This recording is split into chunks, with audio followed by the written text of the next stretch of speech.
call this meeting to order. Please rise for the Pledge of Allegiance. Pledge allegiance to the flag of the United States of America and to the republic for which it stands, one nation, under God, indivisible, with liberty and justice for all.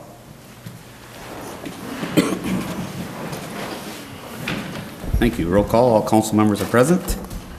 We had an amended agenda presented this evening. Two things were removed from the agenda. Actually, three things, excuse me. Action item 7J, 9A. Just those two things, I'm sorry. Two items changed. Your motion to approve the amended agenda is presented? So moved. Second. Motion by Warren and seconded by Dave. Any discussion? Call the motion. Those in favor signify by saying aye. Aye. Aye. Opposed? Abstentions? Motion carries. 5 in favor, none against. We have our minutes from our June 18th meeting. Any changes, corrections, or additions to the minutes as presented? Didn't see any. Is there a motion to approve the minutes? Motion by Dave. Is there a second? I'll second that. Second by Mike. Any discussion? I'll call the motion. Those in favor signify by saying aye. Aye. Opposed, abstentions, motion carries. 5 in favor, none against. This time is our public open forum. Is there anybody here who wishes to address the council? I don't see nobody, so, other than staff. So I guess we can continue on to our reports and presentations as we have no public hearings. EDA report, Vicki?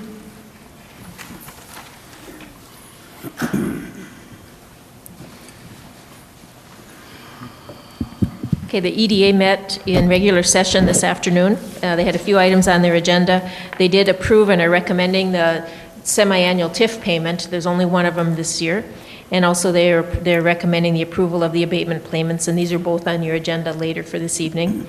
They're recommending we set the public hearing for TIF plan modification, that's for TIF District 1-1, to occur between September 15th and October 15th somehow, depending on how the calendar falls.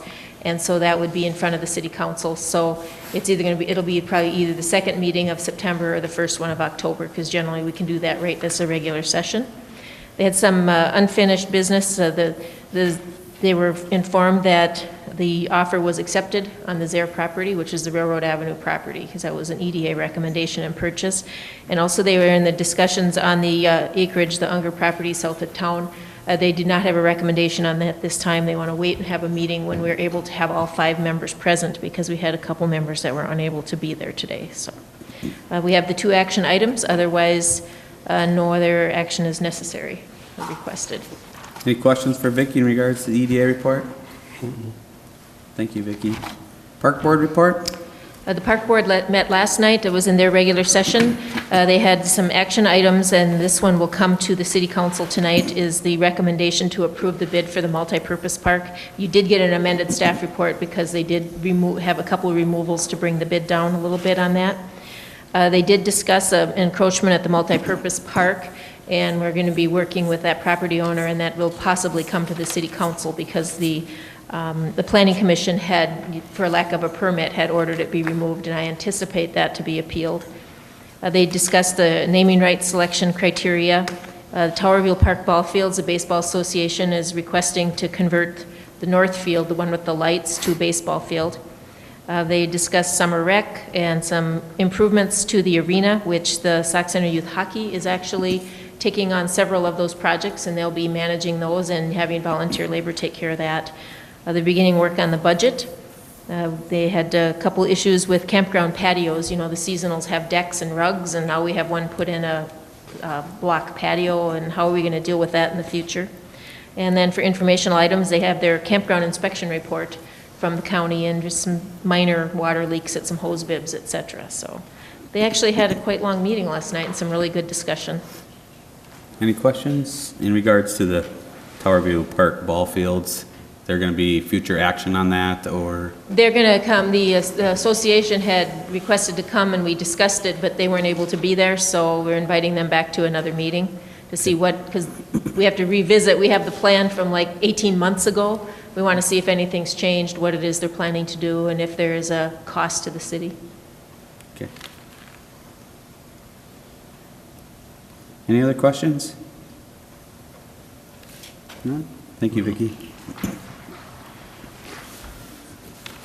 All right, well, that takes us right into our action items then. Action item 7A, amendment to grant agreement, airport maintenance and operations. Right. Vicki? And as you know, I'm sure you recall that the city every year enters into a grant agreement with MnDOT Aeronautics, and we are reimbursed a portion of the cost to maintain the airport. And in the past, it's been $13,184 a year, and that was based on appropriations from the legislature. This year, they did a little bit of additional funding, and so that ups our grant agreement to $14,502.40 that we can be reimbursed. So they submitted this amendment to our grant agreement. This is a one-time for 2014. If the legislature makes some changes for future years, then the next grant agreement would reflect that. So tonight, we're just requesting to approve the amendment for this grant agreement for 1 year, for 2014. And it's an increase of $1,300 approximately. Correct. Okay. Any questions? None. Is there a motion to approve the amendment to the grant agreement as stated? So move. Second. Motion by Warren, and seconded by Dave. Any discussion? I'll call the motion. All those in favor signify by saying aye. Aye. Opposed? Abstentions? Motion carries, 5 in favor, none against. 7B, approve resolution 2014-52, accepting bid for shelter. Vicki? The park board last night, they reviewed the bid that was received for the multi-purpose shelter. They did make some changes, so you did get an amended staff report before you tonight. This is kind of the ongoing improvements. We actually sent the bids out to 16 local contractors, not 12, so we did only receive one bid back. Did make contact with a couple of the contractors, and one of them said, well, they would be interested in just putting up the shell, but they're not interested in the full package. You know, they don't want to worry about the toilets and the dividers and the hand dryers and all the things, that this was a comprehensive package. So that is why I did not receive bids from any more contractors, is that it was more detailed than they wanted to do. So, and we had the first bid package, and then we had bid it with an addendum, and the addendum came in at $94,802. The park board last night made a couple changes, and they were able to change the ceiling lining, which is the underside of the ceiling, for a savings of $4,000. It was actually bid out with cedar. It'll be changed to pine, like a pine tongue and groove.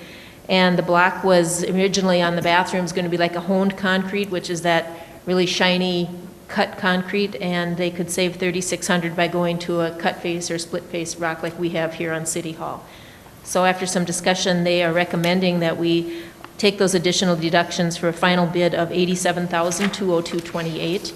That does put us under our budgeted amount of $90,000. And this money that was set aside for this was prior year's campground profits that the council had set aside, actually designated it last fall for this purpose. And so we have a turnkey at $87,702.28, and he informed me that's right through the toilet paper, so I guess it's pretty turnkey. So we have before you the resolution awarding the bid, and this is to Arnzen Construction for the multi-purpose park shelter. Any questions of staff? No? Is there a motion to approve resolution 2014-52? So moved. Motion by Second. Mike and seconded by Dave. Any discussion? I'll call the motion. All those in favor signify by saying aye. Aye. Opposed? Abstentions? Motion carries, 5 in favor, none against.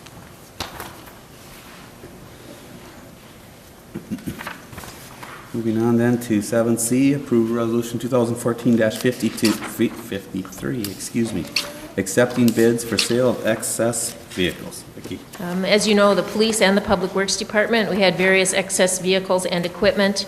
The first 4 on your list were the Public Works Department, and then the balance of them were police forfeited vehicles. You did have an updated staff report tonight because that 98 Jeep wagon that was sold, the bidder backed out. And so you have an updated with the 8 items for sale. The one thing to note is the 93 Vermeer wood chipper that we sold. The Public Utility does not ask me this, but we own that jointly with them, so I would assume they would expect to be paid half of that. Because we purchased that jointly with them, we purchased the new one jointly with them, so He hasn't said anything, but just keep that in mind as you're looking at the totals here. So I'm looking to approve Resolution 2014-53, accepting the bids for the excess vehicles and equipment. Any questions, comments? None, is there a motion to approve the resolution 2014-53, accepting the bids for excess vehicles and equipment? So move. Second. Motion by Warren, seconded by Dave. Is there any discussion? What do we do with the excess vehicle that was removed just today? It's going back on for rebid. Okay, at a future date. They're just rolling it right over. That, and then the Ford Escape did not make the minimum, so both of those are just rolling right back through it again. Very good, thank you. Any other questions? I'll call the motion. All those in favor signify by saying aye. Aye. Opposed? Abstentions? Motion carries, 5 in favor, none against.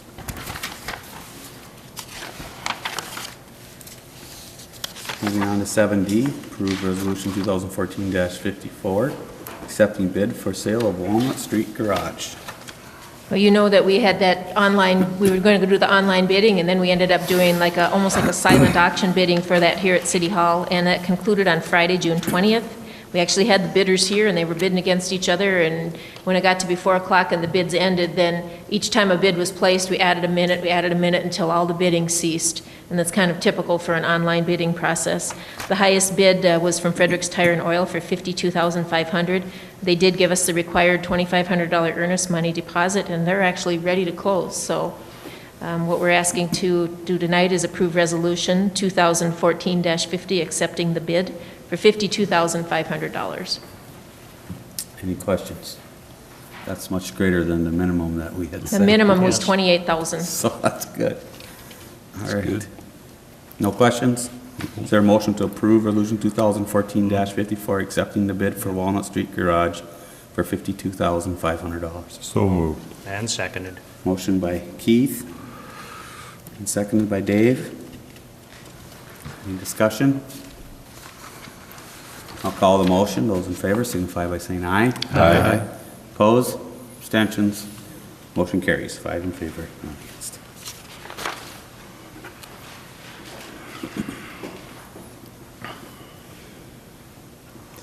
Okay, moving on to E, approve pay application number 12, R.L. Larson for 4th Street Stormwater. This payment, of course, you know that they concluded the paving, et cetera, on this project. We do have pay request number 12. It's for $173,592.92. This is the final payment request with the exception of the 1% retainage. So there is maybe some miscellaneous cleanup items that'll be found during final review.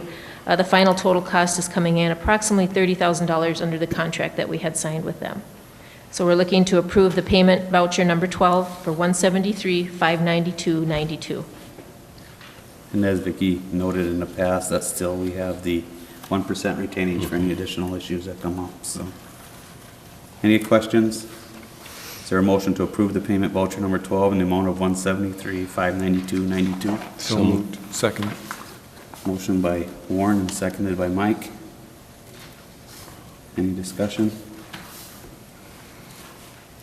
I'll call the motion. Those in favor signify by saying aye. Aye. Aye. Opposed? Abstentions? Motion carries. 5 in favor, none against.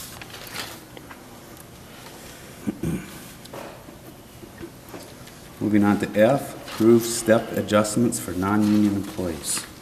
We have non-union employees that are on a step scale, a 7-step scale. The union actually has an 8-step scale. We have 2 employees on the non-union that are eligible for advancement. That's Brian Fredericks and Wendy Drobny. The reason Brian was back on the step was he went back on the scale when he was promoted to chief, because someone said he's been there a long time, why isn't he at the top yet? That was why. So his date of step advancement will be on August 2nd, and Wendy Drobny is the other, which would be July 5th.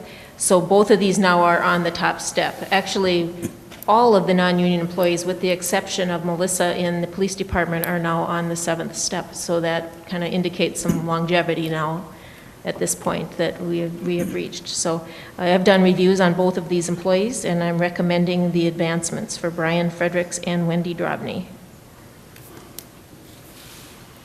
Any questions? No. And see Brian gonna have 25 years on with the Deep City, and Wendy now 9, so that means everybody has at least 7 if they've met their 7 steps. So that's great to see all the experience pays off. Any other thoughts or comments? Otherwise, there a motion to approve the step advancements for Brian and Wendy as outlined above? So moved. Motion by Dave, is there a second? Second. Second by Mike. Any discussion? I'll call the motion. All those in favor signify by saying aye. Aye. Opposed? Abstentions? Motion carries. 5 in favor, none against. Thank you, and thank them for their service. Moving on to G, approved advertisement for daytime weekend EMT candidates. Ambulance Director Kathy Strufert is recommending that the department be authorized to advertise for candidates to take the required EMT courses, the certification courses for eventual appointment to the roster. Currently, we're seeking candidates who will be available for day and weekend holiday. That's kind of typical how that works. This is due to some upcoming resignations from the department. And so by time they go to the class, and you said it starts in August or September? Probably September when the course would be offered. And so we wanted to be able to advertise and to get some people lined up that may be interested in taking that. So all we're really asking you for tonight is approval to advertise for candidates. How many candidates are we looking at needing to replace? We have a full crew right now? We have 19 EMTs and 1 driver, so we'd like to advance our driver to EMT. She's willing to take the class and advertise for Okay. one resignation. Okay. Very good. Any other questions for Kathy or Vicki? Is there a motion to approve the advertisement for EMT candidates as outlined? So moved. Seconded. Motion by Keith and seconded by Dave. Is there any discussion? I'll call the motion. All those in favor signify by saying aye. Aye. Opposed? Abstentions? Motion carries. 5 in favor, none against.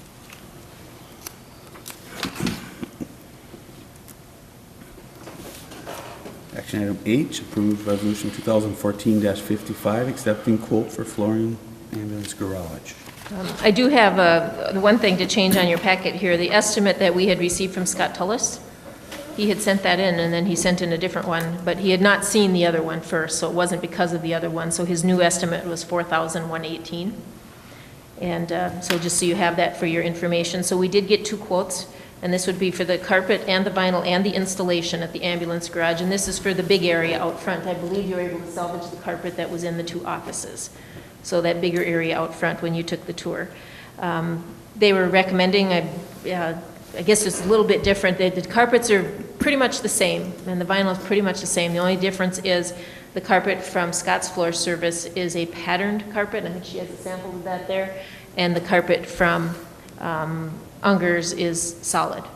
So that's kind of the 2 changes. I think sometimes the pattern would be a better choice because of wear patterns and staining and that type of thing versus a solid, but yet the solid, it is about $300 less or $250 less. So I think that we would like to see the pattern, but we understand that, low bid is low bid. So the city council, other than that, the wear and the quality of the carpet is pretty identical. Was there any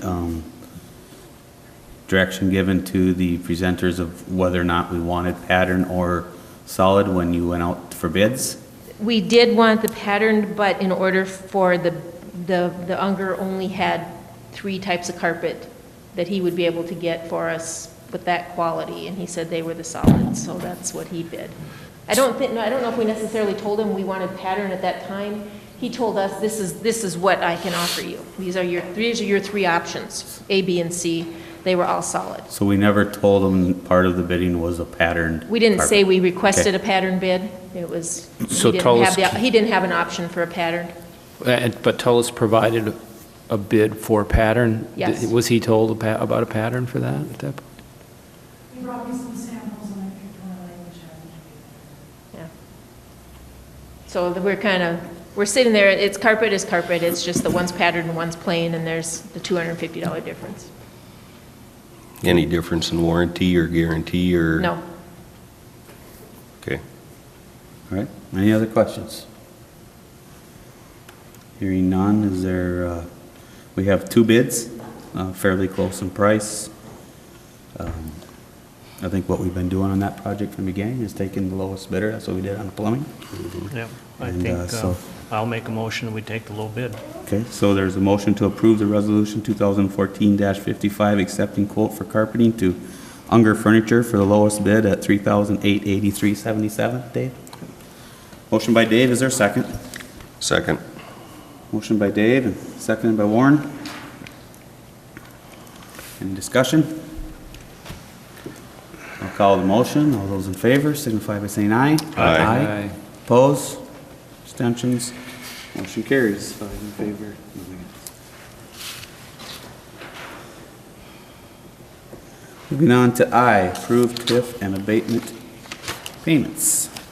We have one tax increment pay-as-you-go payment due to Riverview Townhomes for $4184.87. Their final payment will be in December, and then that district will be decertified. We have a recommendation for Fairway Pines abatement payment of $8906.45. This puts them within about $7,000 of their cap limit, and so their December payment will as well be their final payment. And then we have a payment to 8310 Properties, which is actually Dunham Express, for $2548.28, and that one is going to go on for some time yet. So we've just got two of those that'll be done now this fall, and then just the one abatement payment there. And the EDA met today and is recommending we approve these payments, tax increment and abatement. Any questions? Is there a motion then to approve the tax increment pay-as-you-go and abatement payments as outlined? So moved. Seconded. Motion by Keith and seconded by Dave. Is there any discussion? I'll call the motion. Those in favor signify by saying aye. Aye. Opposed? Abstentions? Motion carries. 5 in favor.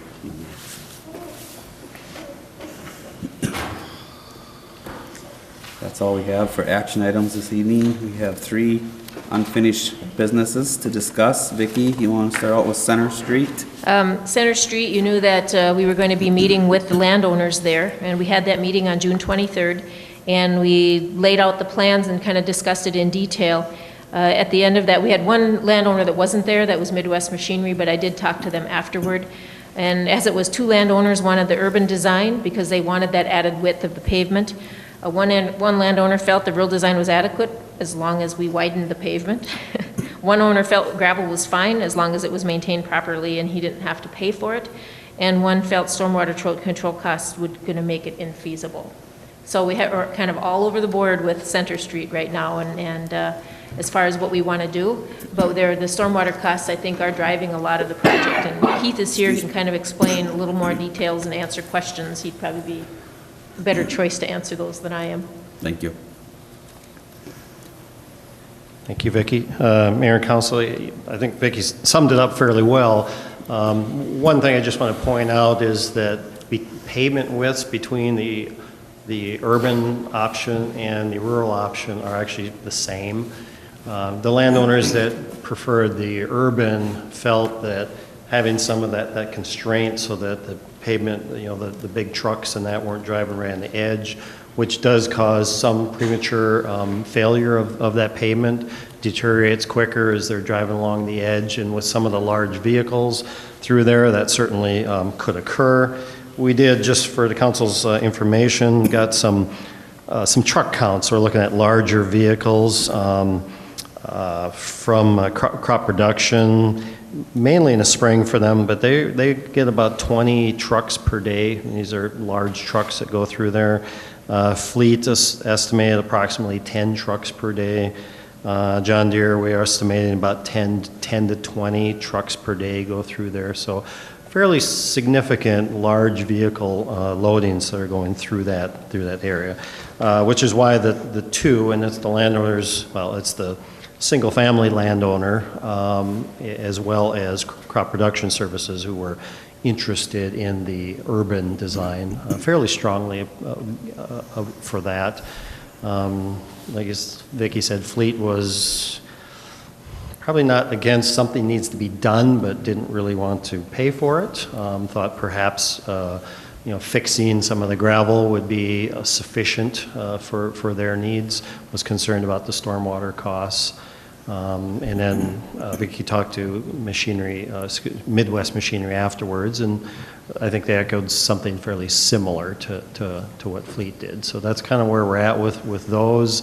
We do have some additional, as we found out kind of as we were talking last time at the public meeting, that there's some additional storm sewer work that was kind of, we were not aware of. So those actually drive some of those costs a little bit higher. I have not put pen to paper of exactly what that would be, but it's, it's another 300 feet of storm sewer that has to go through there, as well as dealing with some easement issues that weren't taken care of when that pipe was extended by Midwest Machinery, but yet it's a city pipe, and it's the end of a city easement, and now it's going into a private pipe and no easement at this point. So no matter how you slice it, we got kind of an issue there that we need to deal with eventually through there. So there's some things to be done, but that's kind of the long and short of what was discussed at that meeting. Councilmember Stone was there. I don't know if there's anything else you'd like to share from the meeting that you heard. One of the concerns, I think we discussed the amount of water coming from the north side of Beltline Road. Yep. That once that culvert is opened up, Right. Underneath there, and it comes over to the south side, where that water's gonna go and how it's gonna affect Right.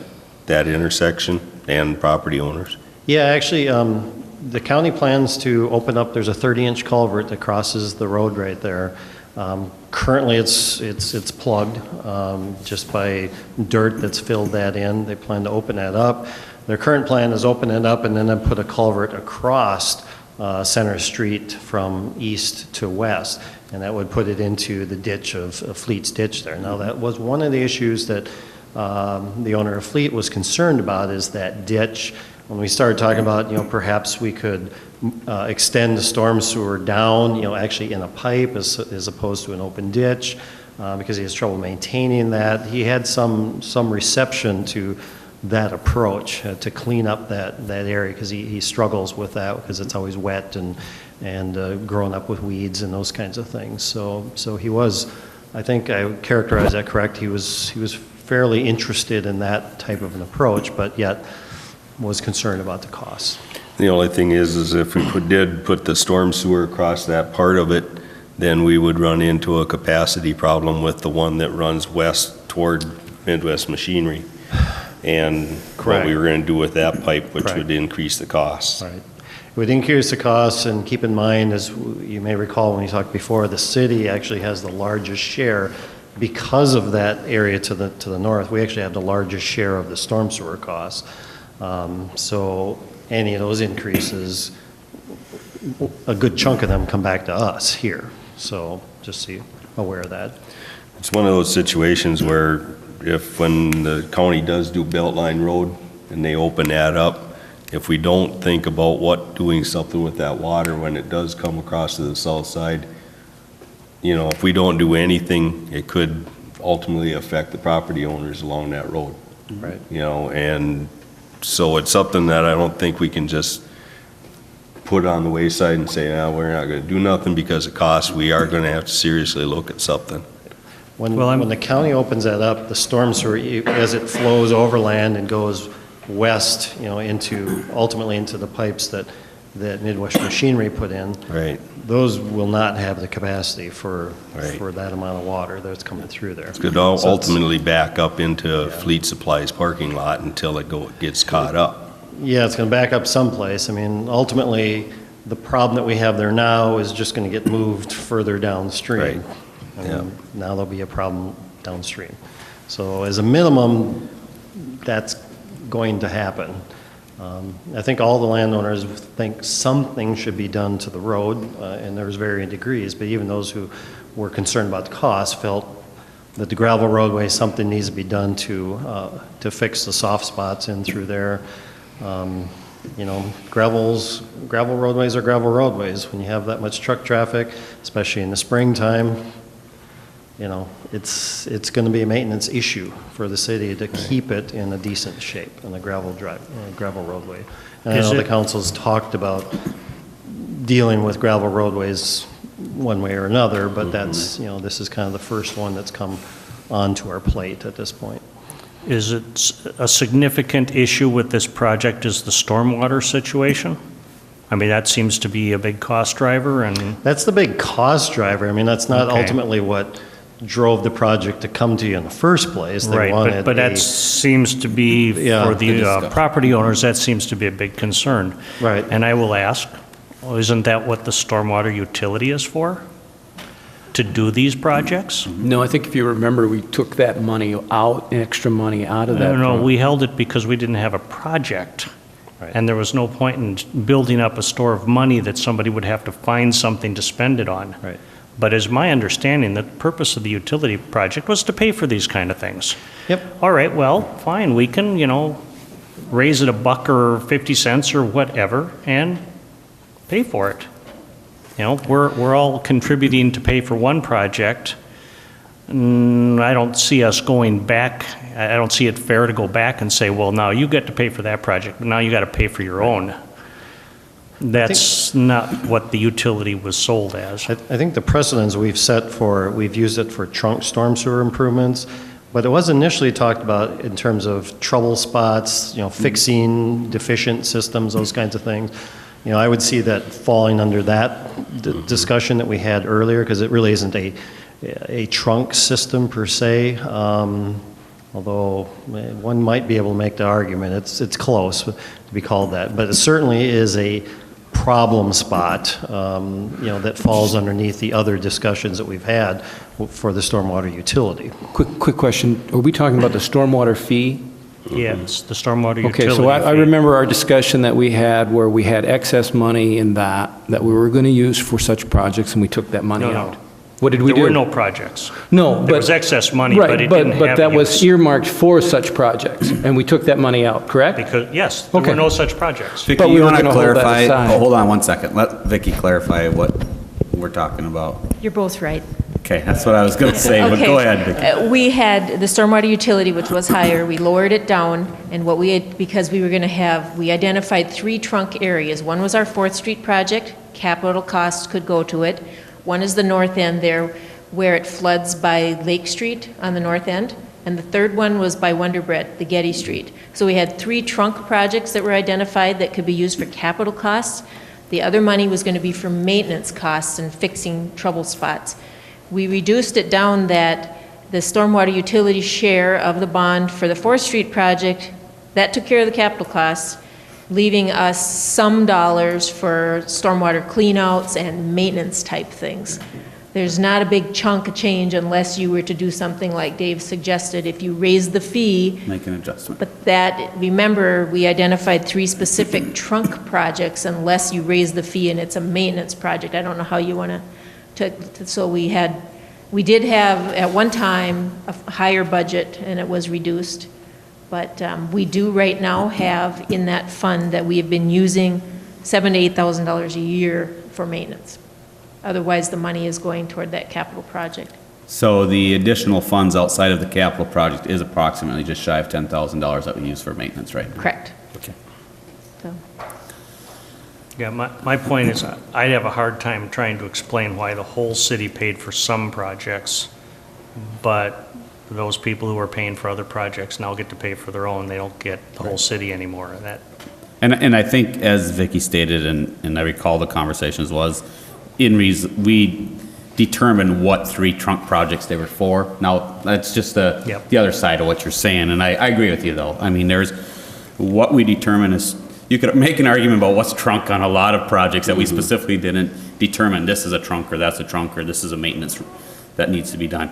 Is there any, if I can add to the discussion on stormwater, is there any additional options with stormwater along there? I mean, are we really thinking outside of the box in regards to rain gardens, ponding, what else can we possibly do without having these large costs for trying to take it approximately 600 feet across properties that's there now? Yeah, one option would be, along the road is a little difficult because just the way that the landowners use it, there's not a lot of space and right-of-way to be able to do things such as rain gardens and that. There's room to do small ones, but I'm not sure we'll get a real big bang for our buck. But that's a possibility to do some through there. There is a possibility, now it would require some easements and some things for that east-west from the road essentially to the west, to be able to do, dig that out and make that into basically a long, narrow pond, if you will. First of all, we'll get some infiltration through there. Most likely, I'd have to do soil borings to see, how sandy and, permeable that soil is there. But I suspect that perhaps we'd get some infiltration there. And that's a way of being able to reduce some of those costs. You also could basically open it up into an open ditch again. Obviously, the landowners would have to be involved with that, but that's a pretty significant cost that we might be able to reduce if we can go to an open channel approach, if you will, as opposed to a pipe. Now, on the other end, the west end, Midwest Machine has filled over that. That's where they display some of the equipment. We'd have to cross that again with another pipe. However, if we can get some ponding, we might be able to reduce that size, reduce some of those costs as we go across through there too. So there are some opportunities. That's the ones that I immediately see, but it would require working with those landowners in order to make that happen. Was there ever any permitting that was done with Midwest Machinery when they did all of their construction out there that had any discussion in regards to that stormwater pipe? No. So, obviously, we have one concern, one issue we got to address there. No matter whether we do anything with the road or not, I would think we'd want to get an easement established for an extension of our existing stormwater, and then we'll have to verify what was done and if it's adequate and meets the specs, the regulations that we would require to be done. I don't even know what they put in there, but I'm guessing they put an HDPE pipe. I know that from what the plan said, but it's probably okay. But we do not have. We do not have an easement through there at all. It's basically a private pipe hooked onto a public pipe. Right, I understand that. So that's the problem. That's something we need to, work with the landowners to get resolved. But, we could enter in some discussions with Fleet and Midwest and see about, an open channel approach that may be able to reduce some costs, maybe make things a little more feasible from a cost perspective. Now, remember, we're like 70% of those total costs, so it definitely benefits us, but it will benefit them as well. So, well, I think the road, obviously the gravel road, has been part of our capital plan to address that gravel road at some point in time, and we have a dozen or so of those, I think, throughout the whole city, maybe 6 to 8 of them, and I think it's just one of those things that, as Warren stated, we know we have an issue, and a lot of times over the last 30, 40 years, issues just hadn't gotten addressed until the last 10, when a lot of us have had to deal with the big projects. And I think we need to move this forward somehow. I guess I don't have a clear directive about what we want to do based on all of the different feedback from the property owners, but I think ultimately some type of a blacktop and some type of a water control needs to be done along that road, and I guess we need to give staff and Keith some direction, at least of what we're thinking. Do we want to look at it just moving forward with some type of an urban? I think we should be able to determine, do we want urban versus rural, because that changes how you do it, whether there's curb or not curb. And correct. And as far as the water and how we do the stormwater, I think there's still more research that needs to be done, because I do think the ponding option, it reduces some costs, opens up discussion with what we need to have with 2 of the property owners for sure, because they need to be involved in this process because it impacts their businesses significantly, whether it's Bob at Fleet. The water that's going to be sitting in his parking lot when they open up that pipe underneath Beltline is going to be significant, and it needs to flow somewhere, and right now it's going to flow right through his parking lot. And as far as Midwest goes, it's a big business in our community. We want to work with them, and we need to extend upon our current stormwater as it runs through there. And we need to fix the issue with tying into a pipe without us being involved in the process. So I think the 2 property owners that were leaning with the urban, with the curb and gutter, basically looked at the same concern that I had at the time when we were discussing it, was we couldn't go with blacktop and go wide and not do the curb and gutter, but that's still not gonna keep the amount of truck traffic from cutting the corner and eventually pushing the road wider and plugging up culverts again, which is the reason why the culverts in that area are plugged up now. Basically because of just the road is, you cut the corner and the bank just slowly breaks down and you end up paying for a road that in half its life might be broke down. So they were more interested in the curb and gutter on that part. As far as easements, as far as ponding and stuff like that, we're gonna have to do construction easements and everything else like that with each one of the property owners. So basically, maybe it's at that time we can discuss other options with them when we get to that point. You have to kind of keep in mind, it was unanimous that they all petitioned for improvements, and those improvements included blacktop in their improvement, in their petition? They wanted paving in their Right. petition, so, Well, now two of them are saying something a little bit different, but that's what they petitioned for. Right. So- Wouldn't we want understanding of how we're going to either do stormwater or ponding before we get in? I don't understand, cross that when we get to it. Isn't that something that needs to be planned out prior? Well, I think there's a stepped approach. I mean, I think the mayor was discussing, it'd be nice if we could maybe get some direction as to urban and rural, but then we could move forward with starting those discussions on that storm sewer. It's not that we're going to move right into plans and specs or anything of that nature, but it kind of moves us into the direction of this is what the council wishes us to do from a roadway perspective, and then we start to move into some of the dot the i's, cross the t's, and those easements and how to Right, get but I those mean, if costs down. we're looking at the pond as a way to mitigate some of the expense of them there, Yep. and to see what issues that brings with it, Yep. and how much it does save, Yep. as opposed to just going with the stormwater. I mean, that seems to be a major Yep. process of this that we Yep. need to resolve before we get much further as well. Yeah, I agree. I think the council can decide what type of roadway they want, but that is, if not the first, it's certainly the next step. We have to deal with that stormwater, and if there's a different way to do it, try to cut some of our costs, work with those landowners, because we will need easements. And as I mentioned before, we need easements along the roadway, but to do those things, we'll also need easements along that ditch through there, if you will. And then we also have the issue with the Midwest Machinery easement for the pipe that's there currently. And that might be another meeting with the property owners after, say we have another meeting with the property owners and state, hey, the council decided to go with this plan on the TAR, either urban or or rural.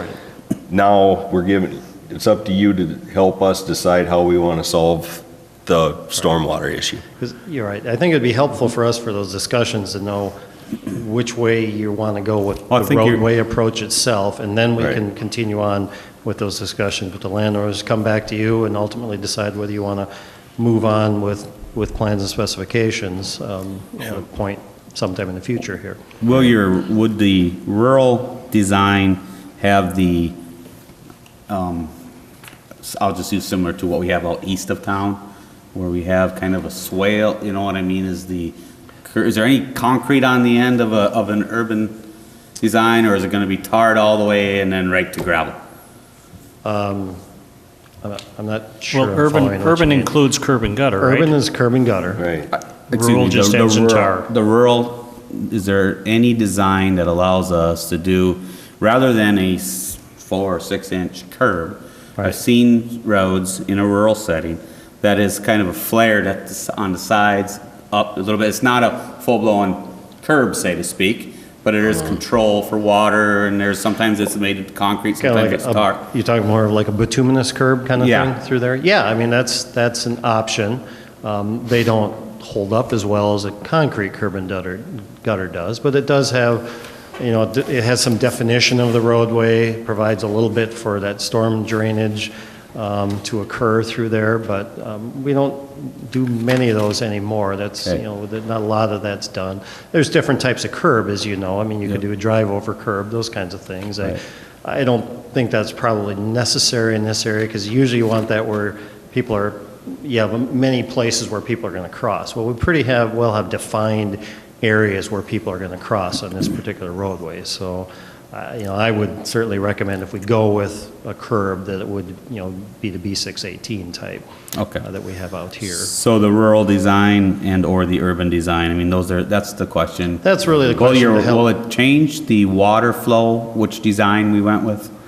It changes a little bit the storm sewer design, the specifics of it, Right. but in general, the flow patterns and everything are pretty much the same. Okay. It's just a matter of some details on the storm sewer. Right, so whichever road design we choose, not a significant cost factor on the stormwater side of things. No. Okay. No. The urban, obviously, with curb and gutter makes that a little more expensive. It's not significant on the street, but it's a little more expensive. So going back to because I was out of town on that meeting, and I know Warren, you were there, was the private, Mr. Massman, which design was he thinking? He had some concerns about how it connects up with the existing curb in front of his home. He was one for the Urban. urban. For the urban, so he wanted to see the gutter, curb and gutter Yeah, along he the and- front of his house. He and the easterly property owner, Crop Production. they Yeah, were- Crop production Crop also production had, also wanted curb and gutter. they have one entrance crop production does onto that street, is that right, or none along there? No, They you got have- one. They've got one. Right, just One one. entrance. And I think One- you had figured it at 45 feet wide. Yep, it's a slightly larger now. We talked about reducing it, and they didn't seem to have any issues with that. It just gets so wide. It's one of those same deals that I think Councilmember Stone was talking about. They just keep driving, and it gets Right. wider and wider and wider. I And think it's like 60 feet Midwest wide now. Machinery's only got one, They have one on and same there. with Fleet Supply. Yeah, they each have one Okay. entrance. So that's all equal as far Yeah. as that. There is, the city has an entrance with the substation down there as Right, well. yeah. So two of the property owners lean toward urban. Midwest wasn't at the meeting, but Vicky talked to them. And Fleet Supply, basically, we asked what his opinion was, yes or either way to go. He wanted to know what the actual costs were gonna be before he would commit to which way he wanted. And we kind of gave him what the total cost was, but not, Well, we gave him the report, copy of the report, so he has Yeah. that you've all seen, so he has all that information. So he has that. Remember, we are property owners, I mentioned, so right? the city is one as well. And we are too. So from, as far as timing goes, obviously, we're in the planning stage. It seems the time to be bidding these types of things are into December, January, February timeline, and it would be a 2015 project. Yep. Anyways, I mean, that gives us adequate time to give you some direction on the type of street, and then to continue to work through, and really, I think outside of the normal flow of water, and come up with hopefully a plan that's, as far as stormwater goes, that works with the property owners. Do we know, Vicky, have a timeline on when they're gonna open the pipe under Beltline? Well, it's 15. So everything has been, that's coming in our next report. Everything's been sent into 2015. So Correct. we could address that issue at the same time we correct. Sure, Center yeah, Street as well. absolutely. We have, I would say we have a good 3 months before we need to kind of make a definitive decision to move into plans and specifications if you choose that route. So we've got that time to work out some details and to you decide which way you want to go. But I would think by October, we would want to be moving if we want to go to plans and specs at that time. I seriously think we gotta look at the urban. with the So, curb and gutter. I guess I know this is for information, but it is unfinished business. I would be open to, if the council wanted to entertain a motion as far as what type of street we would be wanting to do, and then allow Keith to move forward with his plans based on the type of street that we've made the determination. I'd make a motion that we direct staff to look at the urban design. Okay. I'll second it. We have a motion by Mike and a second by Warren that we would ask staff to continue the Center Street project with an urban design street. Fair? Okay. We have a motion and a second. Is there any discussion? None? I'll call the motion. Those in favor signify by saying aye. Aye. Opposed? Abstentions? Motion carries. 5 in favor. Thank you. We'll keep moving forward and report back to you. All right, thank you. See, the next item just follows right with this. That's the Beltline Road. Once again, the stormwater, for us, generally a stormwater-related issue. We did meet with the county on the 24th of June, and to discuss their plans. That's where we found out that they are definitively moving that project to 2015. So it does give us, you know, we talked about those trunks earlier. Unfortunately, it's probably a little earlier than we had planned, but there is an opportunity that is now kind of laid in our laps. And they're looking for what are we going to do, what do we want to do that may impact their project. So we don't have a lot of time, but there is an opportunity that's before us. I do have a graphic here, and I'll go through this in just a little bit here. Just highlight a few things that are on your report here, but as we talked about, they're planning to open up that 30-inch culvert at Center Street. So there'll be some issues that will come out from that, and we already are starting to address those. As you may be aware, actually I'm going to go to, so I get on TV here, I'll try to hold this and this and point at the same time, but we'll see.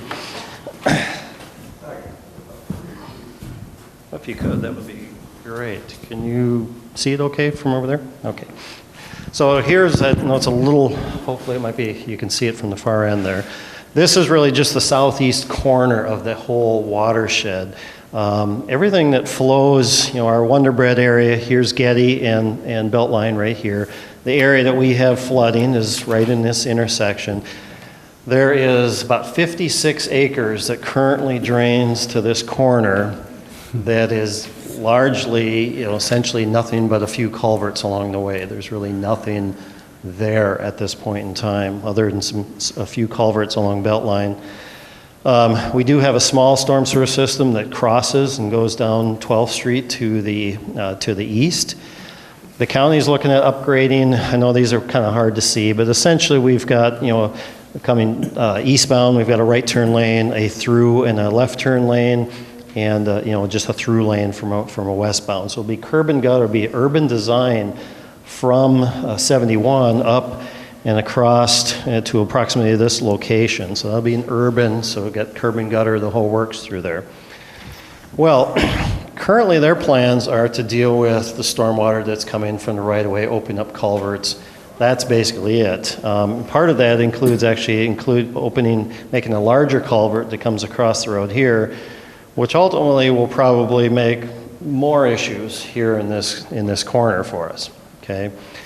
Ultimately, this stuff drains through here. This system doesn't have enough capacity for this. If you include the area that's on this side of Getty and down in through here, there's approximately 83 acres that drains generally to this corner right through here. So it's a lot and very little storm sewer through here. As you may be aware, there's a culvert that crosses Highway 71 through the information area right through here. It's a 24-inch. It's an old pipe through here. Discharges down through a ditch, through MnDOT's ditch. I already have some issues, capacity issues as it relates to the ditch as it goes past American through there. So that's a concern that MnDOT has. I've talked with MnDOT. Initially it came back that, you know, MnDOT doesn't want us to do anything through here. Well, what they don't want us to do is to put more water through here and exacerbate the problems that they already have. However, they're not adverse to fixing something, upgrading the system so that it's beneficial for everybody. So they're aware of that. However, one of the constraints we have is this is interstate right-of-way through here. Interstate right-of-way does not allow us to put any pipes on interstate right-of-way. We can't parallel. You can cross interstate right-of-way, but you can't go parallel down the right-of-way. So one of the issues we're looking at is, you know, ultimately this drainage area needs a trunk that, in my opinion, at this stage, you know, it's very preliminary at this point, at this stage is it needs to ultimately go east to the river. That's where it needs to get to. How we get there, it'd been great if we could have gone down the MnDOT right away. However, that's not possible. There's little room in through some of these buildings through here, especially American. Gets a little tight back at the backside of Walmart as well. Mainly, the only reason is their sign happens to be in an area that we'd be right next to if we were to put a trunk through here.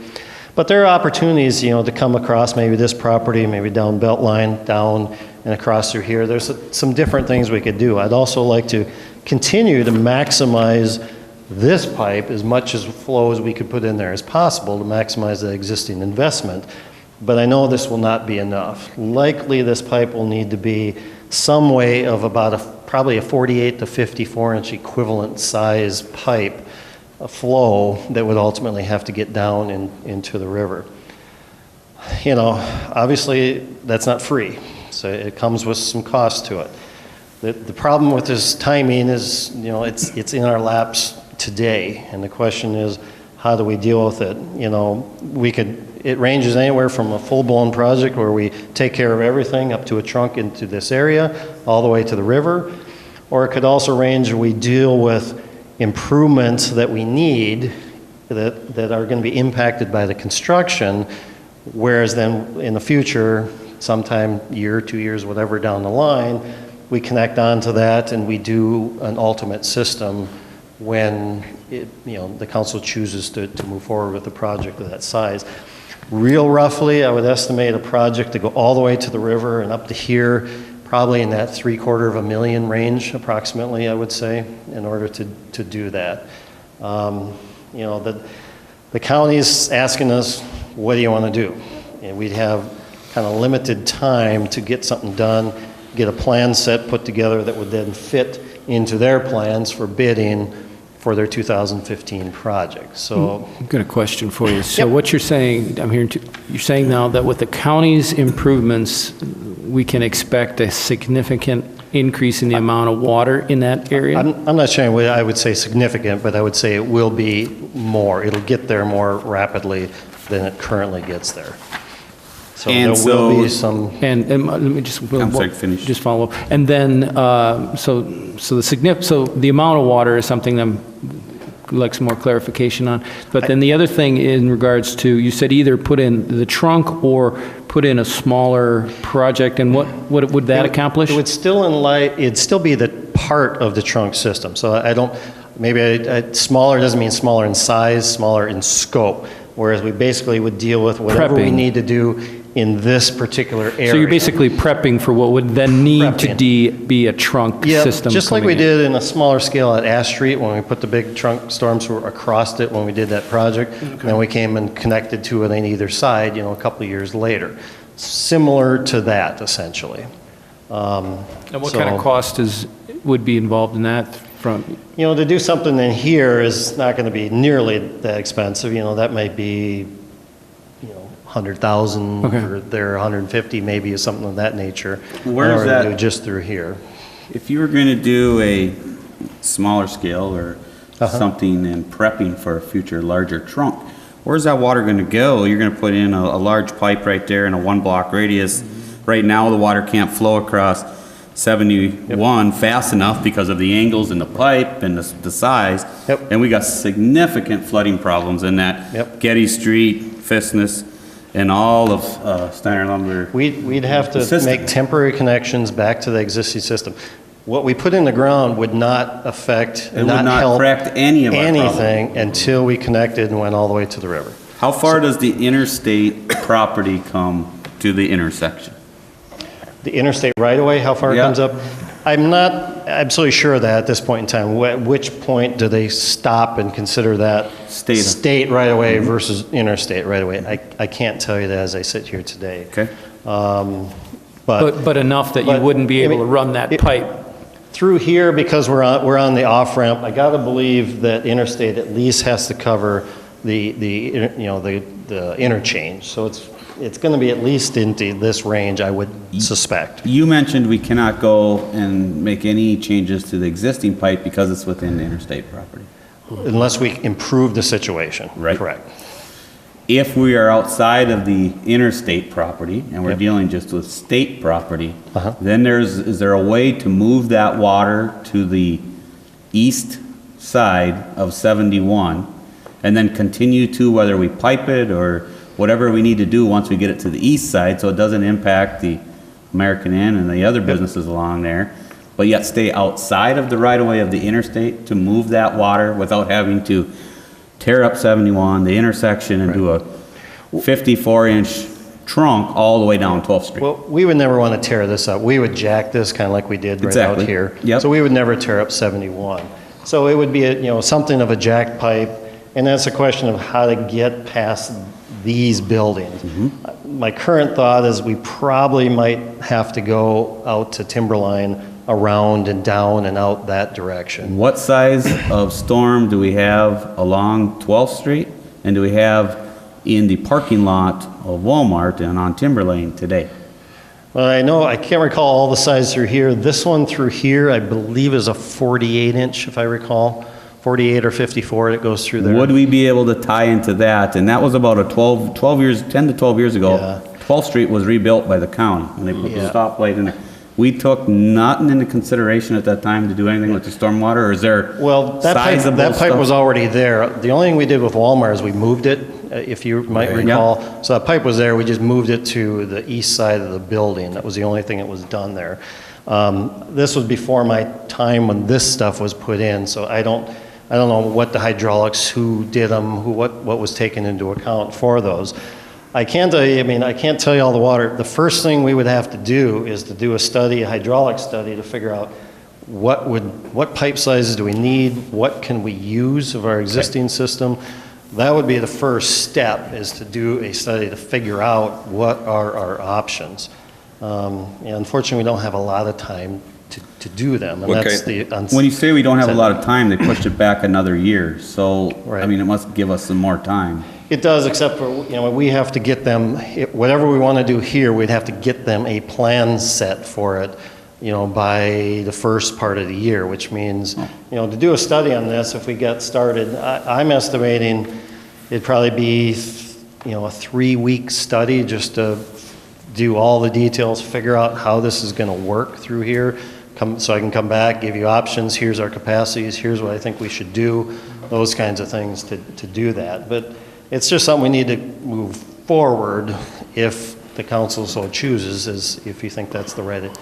Is there any cost share from, obviously I know we're addressing some of our water concerns, Yep. not necessarily the county's, but in a sense, we are looking at a number of things. We're working with the county on their project. We're looking at, even if we were to expand upon the state's culvert, Yep. and improve that, is there gonna be some cost sharing by the county, state, any grants, programs? What's gonna help fund this outside of just taxpayers? Well, I can say we didn't have that specific discussion with the county at this point. I'm not sure if Vicki wants to chime in. I'm not sure they would be all that interested in participating, just based upon the discussions we had, but we didn't ask that specific question if they had some needs and they were willing to be a part thereof. But What is the age, and you'll find this, I'm assuming, in your study, of 12th Street or County Road 186, as far as their plans of construction upgrades, infrastructure, road upgrades, anything with their highway? I don't know anything updated for that. I know when it was done, in 2002, I believe, is when that was done. So about 12 years ago, when it was done. There's older stuff here, and it was tied into most of the, from 71 to the east is mostly new pipes through here, but everything on this side is old stuff that was, I don't even know when it was done, years ago. Is there any simple fixing to the issue that we have in the corner of 71 and 12th Street where we have a double angle piping that gets the water across 71 today? I believe there's so many angles in that Yep. crossing. Is there anything we can do to mitigate the impact? I'm very concerned about the water problems that we've been Right. having the last many a years at this intersection, and now we're going to be, Right. I think it's going to be expanded upon. By doing this, it's going to be worse. Right. And we gotta figure out what we're gonna do with that before it happens. I mean, without really looking at it in detail, I'm not sure I can tell you, I know that it's very, it's difficult for the water to get from point A to point B. So there's obviously some room for some improvements in there. How much that'll impact, I can't tell you as we sit here today, but there's got to be rooms for something to occur in there that might help to a degree. We could use some ponding down and through here. I did a rough calculation. We could do some ponding down in here, but we got to get it out of there. I mean, we'd have to meter. We can't put too much water here. We'll start flooding our facilities. Primarily, the thing we have is the old school here could get flooded if we, put too much water in there. Once you start water in there, you got to be very careful at how much we meter in and how much we can meter out until such time as we can do something different. And that may be some issues with MnDOT And I think you have to remember that property is for sale. It's gonna be developed potentially someday. True. And if that ever was to happen, we certainly wouldn't want to create a water problem just because we're moving water and creating a Right. pond, but something that we're trying to Right. potentially possibly develop some years down the road. I think we gotta Right. think further than Correct. now and 10 years from now. I mean, who knows whether that stays green As part of the space. study, we would want to look at that property for what we think its ultimate use would be, plan for that amount of stormwater from it. There may still be need even for a small pond, a local pond for that particular property within it, but that's probably about it, I would think. I would think we'd want to plan for it. Is for there sure. any underground filtration options with the county, with, along the sides, the ditches of what they're currently doing? I know in some larger metro, they do a lot of Yeah. filtration actually right in the road ditch as Right. it's passing through. Right, we could do that. It's a county right away. They'd have to be desiring to do that. We Right. haven't talked to them specifically about those things at this point, but there are certainly, if the soils are appropriate, and I think they are in this area, you could do some. Generally, those work for those small events, so those big rainfall events, it probably is not going to do much for that flooding, but it is, and we are supposed to be looking for some infiltration opportunities. So I mean, there is some value to it, but it probably would have pretty limited impact on the flooding issues that we have. One of the things, you're talking like a 54-inch pipe, going up to Highway 71 Yep. for that water. Even if we cross it and we go down to 12th Street where that other main is, you're pushing 54 into a 48, basically. We're right, but remember, we also got drainage shed from here, so Right. we don't want to just move. My idea flooding is, I was problems just wondering if someplace there was else, any so- way, if we did get the water to that point, rather than going all the way to the river or trying to use that line, if there was any way we could pond it in that spot in one of them outlots in front of Walmart. Well, If we can't, yeah, put and a that's, holding pond there rather than bring it up next to a highway and an intersection Right. and, and that's a good opportunity. I mean, there are some, granted, they're probably a little spendy potential lots, but like the one on this side, there might be a potential for a pond in there. Essentially, it acts as a relief valve, so you put your trunk and you discharge it into there, and then you take it right back out of there, and it's just meant to kind of expand and take some of that little extra flow for, short periods of time, and then send it back down the pipe again. or maybe even, what I'm thinking, maybe we don't need the whole outlot. Maybe we buy half of it and then Walmart has Sure. one oversized lot that some other Sure. business that wants to be there might be attracted to. Right. And all those things we'd want to look at and just Right. look at different options of, one of them would be, how much can we take down 12th? Maybe we take everything down 12th. Do we take everything down and around a different route? We'll call it the I-94 route.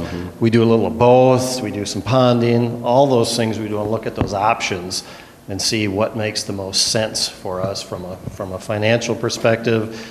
And if they're close, from a timing perspective, what might work out.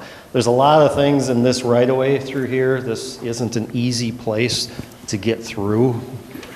So just, keep that in mind. That is a difficult thing to do. With this study that you want to do, is there a chance that you could have it all done if we say go ahead and do it by the second meeting in August? Since it's a 3-week time I frame. would think maybe so. If not then, by the 1st of September, I would think. we could get that done. Because then that way we can have more time to look at what we need to do rather than take all the time for the study and then, Right, right. you know, I estimate it'd probably be, approximately 15,000, maybe it'll be a little bit, but just, it's a real rough ballpark of what that would be, and in order to put that together and come back to council. And that would really be forming the backbone of what we're going to do. So it'd be whether we do something this year, next year, the third, whatever, it would all be work that would be utilized. well, we'd have something to sink our teeth into rather than, Exactly. because we could sit here all night So and we- try to we figure out don't know what we at want this to point. do. I can't tell you what is the best way to go until we actually get into it and study it. So you can't tell us exactly, I mean, I'm trying to get a visualization about what kind of water we're going to have sitting on there when that's all opened up. I mean, is it going to close the road? When we open this up, it won't be any better than what you're seeing currently. I can guarantee you that. It won't be any better than that. Right. So, I mean, so potentially Steiner's could get flooded. Sure, absolutely. And they already are pretty, a lot Right. of times. So can I just ask one more question? The property in the northwest corner of Getty Street and Yep. County Road 1, or Yep. 12th Street is basically straight south of the old Wonder Bread building. There's Yep. nothing in there. Yep. Isn't that, I mean, does the city got to look at working with the landowner and creating a significant ponding area right there? Because Yeah. wouldn't that control a lot of the water and couldn't even maybe It would, possibly move something? I would suggest it would have some positive impact. It probably isn't going to be significant, but I definitely have looked at that. I agree with you. I think that could be part of the solution, and maybe in an interim solution that may certainly help things. Will there still probably be flooding? Probably yes, but it would be a little bit better than what there is now. This isn't a huge amount of land once you think about it from the top and going down. But this, definitely, I've looked at that. There's some nice trees in through here, but, that would be, that is part of a potential solution, no question. That's on my list of things to look at. What was it you said about acreage drainage? Currently it was 60 and it would go up to 87? Well, no, to here, if you look at the drainage, it basically is from Getty Yeah. to the west and basically from 12th up here. It's about 56 to here. And when Okay. you add this and around here, when you get basically kind of to this corner, it's about 87. Okay. And virtually, no storms are significantly to speak of for a pretty large area. To me, it seems like if you can take 60 acres and drive it into a ponding of some sort in that corner, it's got to alleviate the stress and the problems that we're having with the water flow today. It would help. There's no, I mean, because you got all this that's going to come into one spot. Right, right. And then you're going to control the flow out of there by whatever type of Right. outlets you put into Right. that and filtration you use. It's just not a lot of volume. It will help. I will definitely say it will help. How significant, I couldn't tell you at this point. My suspicions, it wouldn't be a huge amount, but it would help some. I got a feeling that it would probably, if by a pond there not being really that big, would probably turn out to about the same what the holding pond is down east of the viaduct, which was all the water that went into the viaduct was supposed to get pushed into that holding pond, and it did a little bit, but it still flooded. And I kind of think by going in that corner, if it's not big enough, it would make it look like we're trying, but that's about it. Well, who owns the Wonder Bread building that's empty? Mitch Vistons. Do you buy it? I mean, I would certainly not suggest we eliminate this at this stage of the game. I mean, this No. is a viable option to look at. It might be part of the overall solution. There's no question. But it's not going to be the answer for it. It's not the answer, no. It's not the answer. It's a Band-Aid. So, I know this was information only. Again, got constraints of time, it seems like, as we always do. However, we do have a year to work on it. I think Warren had asked you about some time, if you could get it to us sometime in Next month. August, probably, first meeting Yeah, possibly. I would think I in can get August. August, last meeting, or first meeting in September for sure. Get that done. However, we were looking at a $15,000 expense to do this study. I guess, do we have, Vicky, do we don't have really any options? We have to know what we want to do? Or, I mean, did we? Ballpark. It might be able to be cheaper, but that was a rough, I didn't want to go too low, but we just do it at what it costs, you know. Well, just like we have done. What do we have? we funds? had money set aside to do the Beltline project, our share this year, which now we're not using. So we could probably take part of that, because this is Beltline project, rather than capital costs, it would be engineering costs. Okay. And we could just move that out of the capital into engineering. We have some funds then allocated for these types of projects. We just didn't specifically specify where we were going to put it. Well, what happens is, each year we have that mill and overlay, Yep. seal coat, whatever type thing, and this year our project was Beltline Road. And because the county is not proceeding with that, we could probably use funds toward this. It's still toward Beltline Road, it's just not capital costs. Unless I forgot something, we just sold the Walnut Street garage. So, Well, yeah, I realize that, but. That's- I guess then the other question would be is, Keith, how difficult would it be for us to have a fairly accurate number on what the cost would be to do this project study? I can put something together, well, and certainly get to Vicky. Let's see, our next meeting is, whatever, 14th, 7th, 2 weeks. 16th, so I can certainly have something. I'd like to actually be started by then if we can, but I can certainly get a number to Vicky between now and, Next time we meeting. get going. So I would think we could do it for 15 or less, but, I'd have to think about it a little more detailed and put pen to paper and go through it, but, I think we might be able to find some savings in there, I think. All right, so did you say you don't want to wait 2 weeks? Well, I'd rather get going, but it's up to you if you feel Okay. comfortable. Well, I mean, we if- could if authorize- Vicky and I can come to an agreement on something, I guess that might be a good way of getting it started. We could authorize the study up to 15, Right. and if it's going to be under 15, then we're good to go. Yeah. Or if it's, we're talking about middle of September at the latest to have something, all Yeah. right? So if you get the numbers in the next meeting, we can just authorize that and you, and look for middle of September at the Because latest. the Sure. timeline does to actually have something to the county is when? We don't have a specific, we gotta look for what their bid dates, so I'll have to talk to them about that. But I would think, under that scenario, say we could make a decision by the end of September of what we want to do. We have time to put October, November, to put a plan like set we have together time. to We do got time. something. I So- think for the best interest of We the can city wait and the till council, next- I'd like you to put together the Yep. numbers and bring I'll them back. put together a at the next meeting. proposal for it, yep. Thank you. I got one other question, one other question on this project. Since the county moved this back a year, then that means we don't have to negotiate any easement with XL Energy, right? Because that should be, Part of they this. got that extra year now.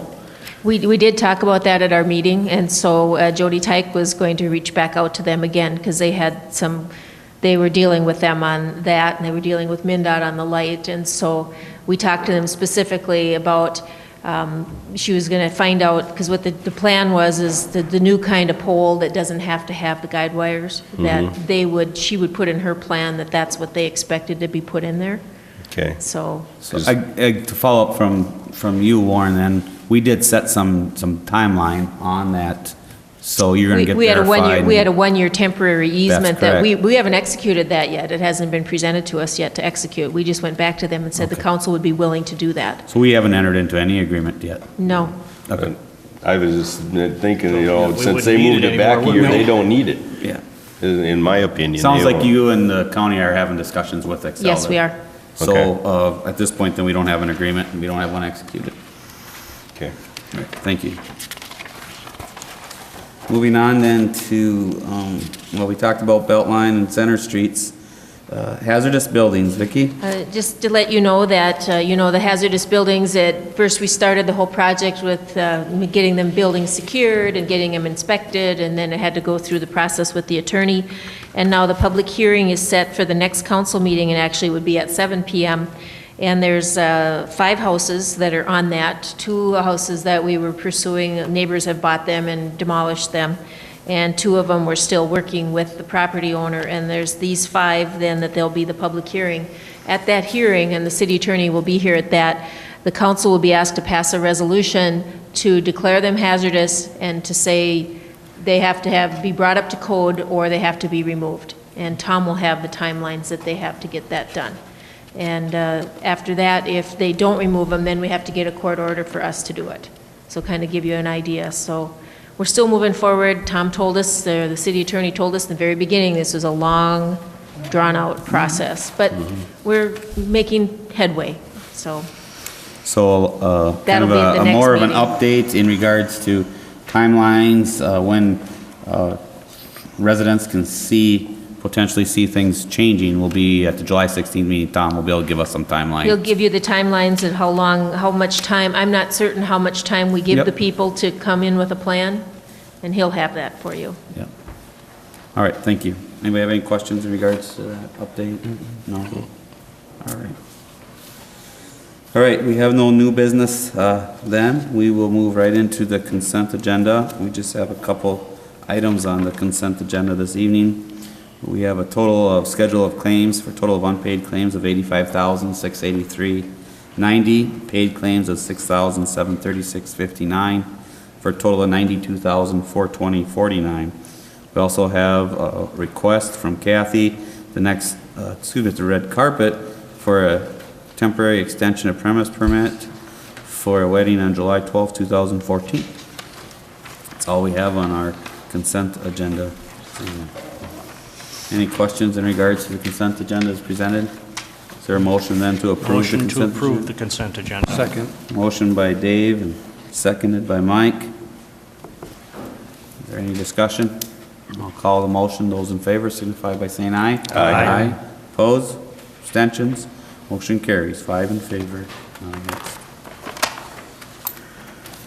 That is all we have on our agenda this evening. Do I have a motion to adjourn? So move. Second. Motion by Warren. Do you want to go? Seconded by Mike. All those in favor signify by saying aye. Aye. This meeting's adjourned. Thank you.